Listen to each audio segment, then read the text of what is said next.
नमस्कार। बहुत स्वागत है आप सभी दर्शकों का सिंह राशि के इस वीडियो में। मैंने थंबनेल में लिखा है, बहुत कष्ट झेला आपने, अब होगा दुखों का अंत। ढैया होगी शुरू लेकिन कोई कुछ बिगाड़ नहीं पाएगा। और ऐसा मैंने क्यों लिखा है, इसके पीछे बहुत बड़ा लॉजिक है, बहुत बड़ा कारण है।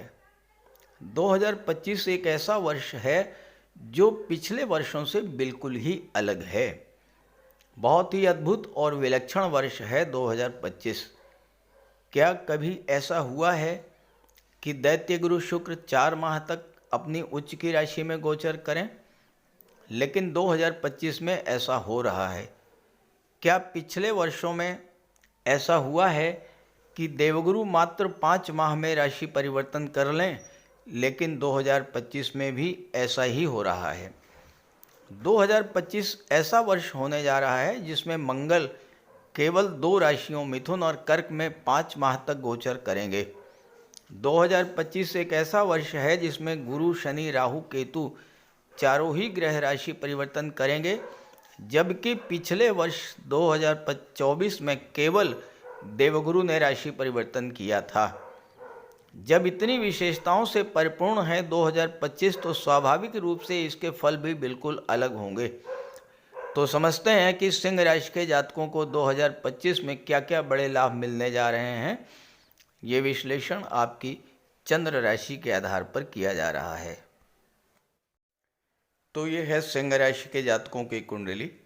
पहले 2025 का ग्रह गोचर समझिए, फिर मैं आपको समझाऊंगा कि क्यों पिछले वर्ष आपके लिए कष्टकर रहे और क्या ऐसा होने वाला है जिसके कारण 2025 आपके लिए एक ऐसा वर्ष रहेगा जो कि यादगार वर्ष होने जा रहा है। हालांकि सिंह राशि के जातकों में के जीवन में पिछले समय में भी ना तो साढ़े साती थी, न ढैया प्रभावी थी।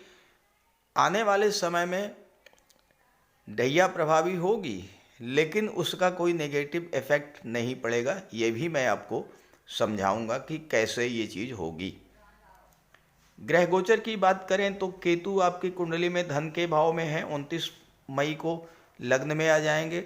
शनि सप्तम में है, 29 मार्च को अष्टम में आ जाएंगे। राहु जो अष्टम भाव में है, 29 मई को सप्तम भाव में आ जाएंगे। देवगुरु दशम भाव में है, 14 मई को लाभ के भाव में, और 18 अक्टूबर को 12वें भाव में, पुनः 5 दिसंबर को लाभ के भाव में गोचर करेंगे। सबसे जो महत्वपूर्ण गोचर है वो है दैत्य गुरु शुक्र का। शुक्र का गोचर 28 जनवरी को आपकी कुंडली में अष्टम भाव में होगा, अपनी उच्च की राशि में। और शुक्र यहाँ पर पूरे 4 माह तक गोचर करेंगे, दशम भाव के और तीसरे भाव के स्वामी होकर के। और 29 मई तक यहाँ राहु रहेंगे, 31 मई तक शुक्र रहेंगे। शुक्र राहु की युति बनेगी अष्टम भाव में। इसके अलावा दूसरा जो महत्वपूर्ण गोचर है वो है मंगल का, जो कि आपके राशि के स्वामी सूर्यदेव के मित्र हैं। मंगल पूरे 5 महीने तक कुंडली के 11वें और 12वें भाव में ही गोचर करेंगे, और 27 अक्टूबर को मंगल चतुर्थ भाव में आएंगे और यहाँ पर रोचक राजयोग बनाएंगे। तो शुक्र का गोचर, मंगल का गोचर बेहद अनुकूल रहने वाला है आपके लिए 2025 में। गुरु का गोचर भी आपके लिए अनुकूल रहेगा। और इसके अलावा राशि के स्वामी सूर्यदेव तो लगातार हर महीने राशि परिवर्तन करते ही रहेंगे। तो आइए समझते हैं कि 2025 में ऐसा क्या होने जा रहा है जिससे आपको विशेष लाभ मिलने जा रहा है। सबसे पहले शनिदेव की बात की जाए। शनिदेव 17 जनवरी 2023 से सप्तम भाव में गोचर कर रहे हैं। इसके पहले शनिदेव का गोचर छठे भाव में था।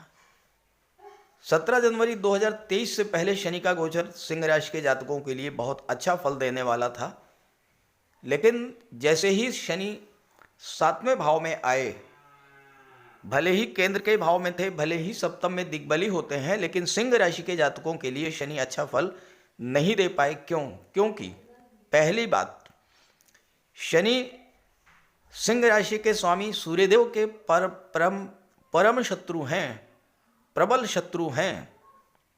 दूसरी बात, शनि की दृष्टि लग्न पर, सिंह राशि पर पड़ रही थी, शत्रु राशि पर। शनि की तीसरी दृष्टि मंगल की राशि मेष राशि पर, शत्रु राशि पर, और शनि की 10वीं दृष्टि ये भी मंगल की राशि शत्रु राशि पर पड़ रही थी। तो कोई भी ग्रह अगर शत्रु राशि में गोचर कर रहा है या उसकी दृष्टियां शत्रु राशि पर पड़ रही हैं तो वो कभी भी अच्छा फल नहीं दे पाएगा। अच्छा फल तो वो तभी दे पाएगा जब वो मित्र की राशि में हो, उच्च की राशि में हो, स्वराशि में हो, और उसकी दृष्टियां भी मित्र की राशि पर पड़ें या स्वराशि पर पड़ें या उच्च की राशि पर पड़ें, तभी वो अच्छा फल दे पाएगा। और यहाँ तो शनि की तीनों दृष्टियां ऐसी थी जो कि शत्रु राशि पर पड़ रही थी। अब यहाँ पर क्या किया, पिछले 2 वर्षों से आप शनिजन्य कष्टों से पीड़ित चल रहे हैं, क्योंकि एक तो 7वें भाव को खराब किया, भाग्य भाव को खराब किया, लग्न भाव को खराब किया और चौथे भाव को भी खराब कर दिया। लग्न पर जब दृष्टि पड़ी शनि की तो स्वास्थ्य संबंधी समस्याओं ने आपको विशेष रूप से पीड़ित किया होगा। और 30 अक्टूबर को 2023 जब राहु 30 याद कीजिए, 30 अक्टूबर 2023 को जब राहु अष्टम में आए थे, आकस्मिक रूप से आपका स्वास्थ्य बहुत ज़्यादा खराब हुआ होगा। शनि की दृष्टि पड़ने के कारण एक तो स्वास्थ्य खराब हुआ, दूसरे काम में मन न लगना, जो भी कार्य कर रहे हैं उसको टालने की प्रवृत्ति का बढ़ते जाना, आज का काम कल पर करेंगे, ये टेंडेंसी आपकी बनी रही पिछले 2 वर्षों से। आप याद कीजिए, पिछले 2 वर्षों से आपके साथ यही होता आ रहा है कि या तो आपने कोई काम शुरू ही नहीं किया, अगर कोई काम शुरू किया तो फिर उस काम को आज का काम कल पर, कल का काम परसों पर, करते करते करते करते समय बीतता चला गया, लेकिन आपका काम पूरा नहीं हो पाया, क्योंकि शनि की दृष्टि आपके लग्न पर थी। आपके अंदर आलस्य, थकान और काम को टालने की प्रवृत्ति लगातार बढ़ती चली गई। 7वें भाव में शनि गोचर कर रहे थे तो दाम्पत्य जीवन को भी खराब किया, पति पत्नी के बीच दूरी बनाई, विवाह को विलंबित किया। शनि के कारण रिश्ते तो आए होंगे, लेकिन कोई ना कोई ऐसी बाधा उत्पन्न हो गई होगी जिसके कारण आपका विवाह संपन्न नहीं हो पाया। 9वें भाव पर शनि की तीसरी दृष्टि पड़ी, शत्रु राशि पर पड़ी, तो भाग्य का साथ नहीं मिला। हो सकता है पिता का स्वास्थ्य खराब हुआ हो, पिता से संबंध खराब हुए हों, बॉस और सीनियर्स के आपके रिलेशंस खराब हुए हों। और चौथे भाव पर जब दृष्टि पड़ी, यहाँ भी शत्रु राशि पर शनि की दृष्टि पड़ी, जिसका प्रभाव ये पड़ा कि परिवार में भी कलह और तनाव की स्थितियाँ बनी। और हो सकता है कि कुछ जातकों के लिए कलह और तनाव की स्थितियाँ इतनी ज़्यादा बढ़ गई हों कि उन्हें अपना घर छोड़ करके किसी दूसरे राज्य, किसी दूसरे शहर, जिसे कि विदेश की संज्ञा दी जाती है, वहाँ पर जाना पड़ा हो। कमेंट करके बताइएगा, क्या ऐसा ही हुआ है आपके साथ? क्या शनि और राहु ने आपके साथ ठीक ऐसा ही फल प्रदान किया आपको? अब परिवर्तन क्या होगा? 29 मई को शनि आ जाएंगे अष्टम भाव में। हालांकि 8वां भाव बहुत ज़्यादा अच्छा नहीं होता है, लेकिन यहाँ पर फर्क क्या पड़ेगा, यहाँ पर 4 महीने तो शुक्र का साथ मिलेगा, मित्र के साथ रहेंगे। दूसरी बात, शनि जब गुरु की राशि में गोचर करते हैं, मीन राशि में या धनु राशि में, तो अच्छा फल प्रदान करते हैं। तीसरी जो महत्वपूर्ण बात है कि शनि की जो दृष्टियां हैं, तीसरी दृष्टि पड़ेगी 10वें भाव पर शुक्र की राशि, मित्र की राशि। 7वीं दृष्टि पड़ेगी धन भाव पर बुध की राशि, यहाँ भी मित्र की राशि। और 10वीं दृष्टि पड़ेगी पंचम भाव पर, यहाँ भी गुरु की राशि पर पड़ेगी जिसके साथ सम संबंध हैं। तो सिंह राशि के लिए शनि जब अष्टम में गोचर करेंगे 29 मार्च को, तो शनि की दृष्टियां मित्र की राशियों पर पड़ेगी और शनि स्वयं अष्टम भाव में कारक होते हैं। मित्र के साथ हैं, शुक्र के साथ हैं, राहु के साथ हैं, इसलिए शनि आपको अच्छा फल 2025 में देंगे।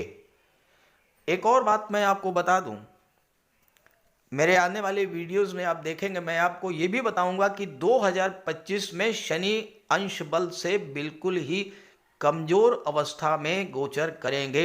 एक दो दिन नहीं, पूरे 2025 में शनि का अंश बल कम रहेगा, बहुत कमजोर स्थिति में होंगे। इसलिए शनि चाह करके भी आपके लिए कोई खराब फल नहीं दे पाएंगे।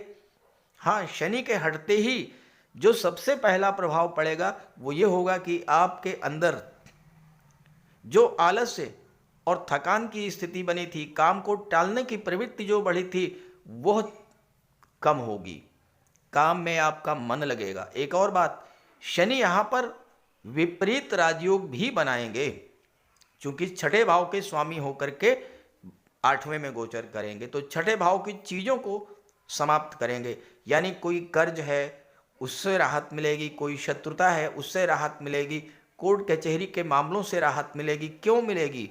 क्योंकि शनि अष्टम भाव में है, तो गुप्त धन की प्राप्ति कराएंगे। डूबा हुआ पैसा कोई आपको मिलेगा या अचानक से धन लाभ होगा, और धन के भाव पर दृष्टि पड़ेगी तो धन की प्राप्ति होगी, धन का संचय भी होगा।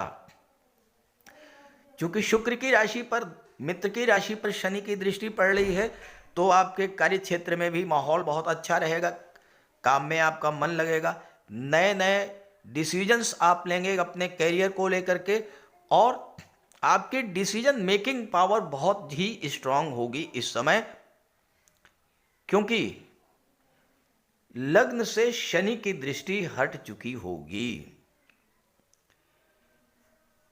पंचम भाव पर शनि की दृष्टि जब पड़ेगी तो रिलेशंस में जो दूरी बनी थी वो समाप्त होगी। जिन छात्रों की शिक्षा बाधित हुई थी वो शिक्षा एक बार फिर से शुरू होगी, और छात्रों को जो है सफलता मिलेगी।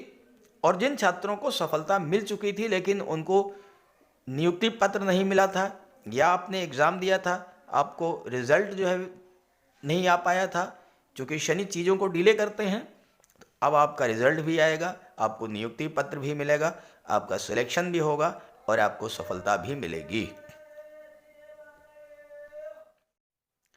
अब देखिए 2024 में क्या स्थिति रही कि शनि, राहु और केतु, ये तीनों ही ग्रह आपके राशि के स्वामी के शत्रु हैं। तो शनि, राहु और केतु से कोई बहुत अच्छी रिजल्ट की अपेक्षा करना तो बेकार है। ये ना 24 में अच्छा फल दिए, ना ही 25 में बहुत अच्छा फल देंगे। लेकिन गुरु तो आपके मित्र हैं, राशि के स्वामी सूर्य के मित्र हैं। गुरु से अच्छे फल की अपेक्षा थी, लेकिन गुरु भी अच्छा फल नहीं दे पाए, क्योंकि गुरु शत्रु राशि में गोचर कर रहे थे, और 14 मई तक गुरु शत्रु राशि में ही रहेंगे। इसलिए गुरु भी आपको अच्छा फल नहीं दे पाएंगे। लेकिन 14 मई को जैसे ही गुरु राशि परिवर्तन करेंगे, शत्रु राशि से बाहर निकलेंगे, लाभ के भाव में गोचर करेंगे। गुरु की दृष्टि पड़ेगी तीसरे भाव पर, गुरु की दृष्टि पांचवें भाव पर, गुरु की दृष्टि सातवें भाव पर, तो गुरु आपको तीसरे भाव, पांचवें भाव और सातवें भाव की चीज़ों का लाभ देंगे। एक और महत्वपूर्ण बात मैं आपको बता दूं, राहु 29 मई को सातवें भाव में आ जाएंगे। गुरु और राहु का दृष्टि संबंध बनेगा, राहु की दृष्टि गुरु पर, गुरु की दृष्टि राहु पर।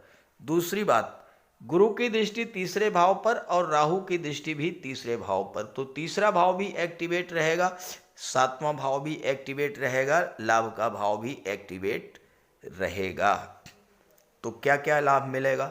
पहली बात तो ये है कि पंचम भाव पर जब गुरु की दृष्टि पड़ेगी तो छात्रों के लिए समय अच्छा रहेगा, सफलता का योग बनेगा। लव रिलेशंस में दूरी बनी थी तो एक दूसरे के प्रति प्रेम समर्पण की भावना बढ़ेगी। गुरु संतान के कारक होते हैं। जो जातक संतान के इच्छुक हैं, नवविवाहित हैं, संतान प्राप्ति में बाधा पड़ रही थी तो संतान की प्राप्ति होगी। तीसरी बात, गुरु विवाह के भी कारक होते हैं। पंचम पर भी दृष्टि है और सातवें भाव पर भी दृष्टि है तो आपके विवाह का भी योग बनेगा। और अगर आप रिलेशन में हैं तो अपने रिलेशंस को मैरिज तक ले जाएंगे। सातवां भाव व्यापार का होता है। गुरु की दृष्टि पड़ेगी और राहु यहाँ पर पहुँचेंगे। जब गुरु की दृष्टि राहु पर पड़ेगी, शनि यहाँ से हट जाएंगे तो अचानक से घटनाएं घटित होंगी बहुत तेजी के साथ। राहु और गुरु दोनों विस्तार के कारक हैं तो आप अपने व्यापार का विस्तार बहुत तेजी के साथ करेंगे। दूसरी बात, अगर आपको शनि के कारण कोई पार्टनर नहीं मिल पा रहा था अच्छा, और ये भी हो सकता है कि सिंह राशि के वो जातक जिनके जीवन में राहु की महादशा या अंतर्दशा गतिमान रही हो, अगर उन्होंने पिछले 2 वर्षों में पार्टनरशिप में व्यापार शुरू किया हो तो उनके साथ धोखाधड़ी, चीटिंग की भी घटनाएं हुई होंगी, धन हानि भी हुई होगी। लेकिन अब शनि हट चुके होंगे और गुरु की दृष्टि पड़ेगी तो अचानक से आपको बहुत अच्छा पार्टनर भी मिलेगा, अचानक से आपका विवाह तय होगा और अचानक से ही आपको धन लाभ भी होगा। क्योंकि गुरु की लाभ के भाव में है, राहु की दृष्टि लाभ के भाव पर पड़ेगी। राहु आकस्मिक धन लाभ के कारक होते हैं। एक और महत्वपूर्ण ज्योतिषी सूत्र मैं आपको बता दूं जो आपके साथ 2025 में घटित होने वाला है। 8वें भाव का स्वामी जब भी लाभ के भाव में गोचर करता है तो आकस्मिक धन लाभ का योग बनता ही बनता है। और आप नोट कर लीजिए 2025 में खास करके 14 मई से 18 अक्टूबर के बीच जब गुरु लाभ के भाव में रहेंगे तो आकस्मिक रूप से धन लाभ आपको होगा।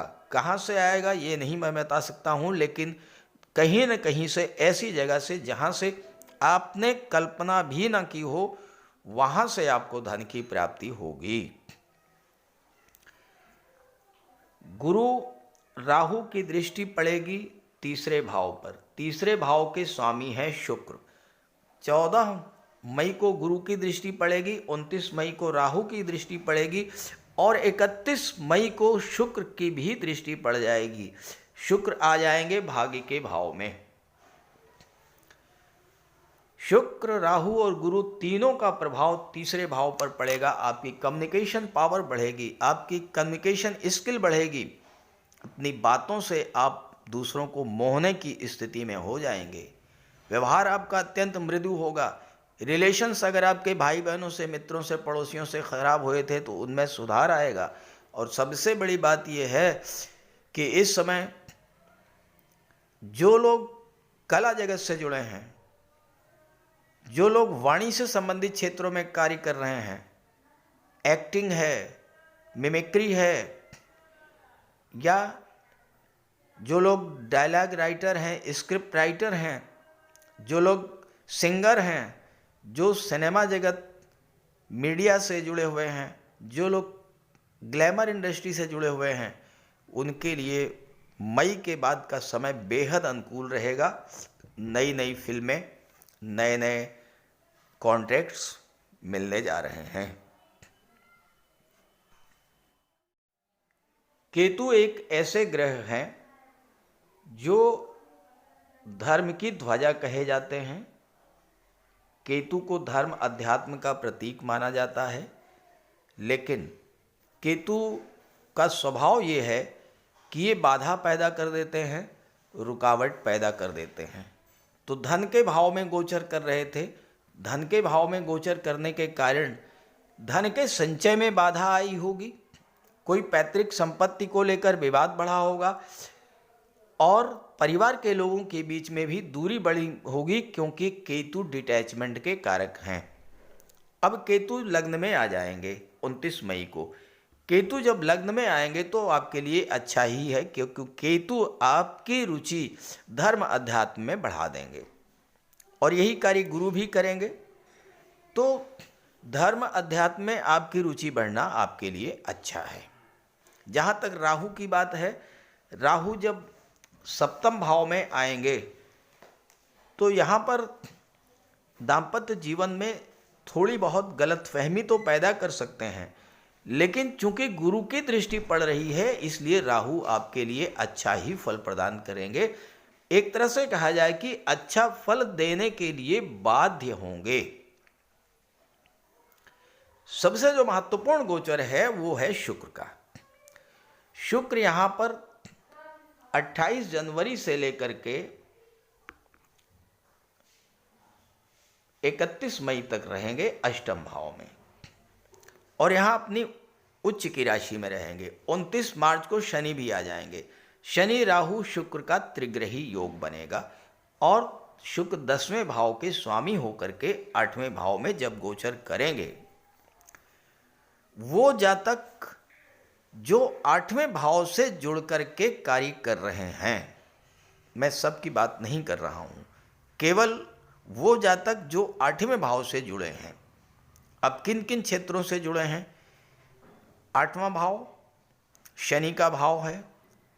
जो लोग रियल एस्टेट से प्रॉपर्टी डीलिंग का कार्य कर रहे हैं, किसी भी तरह के निर्माण कार्य से जुड़े हुए हैं, बिल्डिंग मटेरियल सप्लायर का काम करते हैं, मेटल मिनरल्स के क्षेत्र से जुड़े हैं, मेडिसिन्स के क्षेत्र से जुड़े हैं, केमिकल प्रोडक्ट्स का काम करते हैं, जो जातक ऑटोमोबाइल के क्षेत्र से, ट्रैवल एंड टूरिज्म के क्षेत्र से जुड़े हैं, जो जातक ज्योतिष तंत्र मंत्र और रिसर्च के क्षेत्र से जुड़े हैं, वो जातक जो कि आईटी सेक्टर से जुड़े हुए हैं, मैनेजमेंट के क्षेत्र से जुड़े हुए हैं, डाटा एनालिसिस डाटा प्रोसेसिंग या ऑडिट के क्षेत्र से चार्टर्ड अकाउंटेंट हैं, और वो जातक जो सीक्रेट सर्विसेज से जुड़े हुए हैं, ऐसे सभी जातकों के लिए शुक्र शनि और राहु का त्रिग्रही योग जबरदस्त लाभ देने वाला होगा। और शुक्र का गोचर केवल यहीं तक नहीं, शुक्र इसके बाद भाग्य के भाव में जाएंगे, फिर दशम भाव में जाएंगे, यहाँ पर मालव्य राजयोग बनाएंगे। और मैं तो पूरे 2025 की बात कर रहा हूँ ना, केवल 31 मई तक की बात नहीं कर रहा हूँ। तो 31 मई तक तो यहाँ रहेंगे, फिर नवम में जाएंगे और फिर दशम भाव में चले जाएंगे। जब दशम भाव में जाएंगे अपनी ही राशि में होंगे, केंद्र के भाव में होंगे, अकेले होंगे, तो मालव्य राजयोग बनाएंगे। मालव्य राजयोग बनाएंगे, चौथे भाव पर दृष्टि डालेंगे। मालव्य राजयोग धन का योग होता है, तो धन की प्राप्ति होगी, भौतिक सुख सुविधाओं की प्राप्ति होगी। घर परिवार में जो कलह की स्थितियां बनी थी, जो तनाव की स्थितियां बनी थी, वो बिल्कुल समाप्त हो जाएंगी। एक दूसरे का सहयोग करेंगे, एक दूसरे से प्रेम बढ़ेगा। और चौथा भाव जो होता है ये भूमि भवन और प्रॉपर्टी का भी होता है। और 18 अक्टूबर को यहाँ पर गुरु 12वें भाव में आएंगे, गुरु की दृष्टि भी पड़ेगी चौथे भाव पर। तो भूमि भवन प्रॉपर्टी की दृष्टि से भी ये समय आपके लिए बेहद अनुकूल रहेगा। हालांकि पिछले वर्ष में जो राहु का गोचर रहा है 30 अक्टूबर के बाद, हो सकता है कि कुछ जातकों को आकस्मिक रूप से अचानक से कुछ ऐसा संयोग बना हो कि उनको भूमि भवन या प्रॉपर्टी का लाभ मिला हो या उन्होंने भवन निर्माण कराया हो, क्योंकि राहु एक ऐसे ग्रह हैं जो घटनाओं को घटित करा ही देते हैं। 8वें भाव में आए, स्वास्थ्य खराब किया, चौथे भाव पर दृष्टि डाली तो प्रॉपर्टी का योग बनाया होगा। हाँ, अगर आपकी जन्म कुंडली में राहु ज़्यादा ही खराब रहे होंगे तो नहीं कहा जा सकता है, अन्यथा राहु ने आपको प्रॉपर्टी भी दिलाई होगी। मंगल ग्रहों के सेनापति कहे जाते हैं, आपके राशि के स्वामी सूर्यदेव के मित्र हैं। और मंगल 7 जून तक केवल 11वें और 12वें भाव में गोचर करेंगे। 11वें भाव में 21 जनवरी को आएंगे, अप्रैल में 12वें भाव में चले जाएंगे और 7 जून को आपके लग्न के भाव में आ जाएंगे। अब मंगल का गोचर भी आपके लिए देखिए हर स्थिति में बेहतर रहेगा, क्योंकि मंगल लाभ के भाव में होंगे तो आपको धन लाभ कराएंगे, विदेश के भाव में होंगे तो विदेश लेकर के जाएंगे, खास करके मेडिकल और सर्जरी के क्षेत्र में या गेम्स और स्पोर्ट्स के क्षेत्र में जो जातक हैं उनके लिए विदेश जाने का योग बनेगा। मंगल का गोचर सिंह राशि के लिए बेहद महत्वपूर्ण क्यों है, आप ये तो समझें पहले। मंगल आपके भाग्येश होते हैं हमेशा हमेशा के लिए, और सिंह राशि के जातकों को मैं हमेशा यही सलाह दूंगा कि आप बजरंग बली की आराधना जरूर कीजिए, हनुमान चालीसा का नियमित पाठ करते रहिए, क्योंकि आपका भाग्य मंगल के साथ जुड़ा हुआ है। बजरंग बली ही आपकी मदद कर सकते हैं। आपका भाग्योदय बजरंग बली के कृपा से ही होने वाला है, क्योंकि भाग्येश मंगल बनते हैं और ये हमेशा हमेशा के लिए आपके भाग्येश बनते हैं। और मंगल का गोचर आपके लिए पूरे वर्ष बेहद अनुकूल स्थितियों में रहेगा, क्योंकि 7 जून को लग्न में आ जाएंगे, इसके बाद धन के भाव में आ जाएंगे, पराक्रम के भाव में आ जाएंगे, यहाँ पर रोचक राजयोग बना देंगे।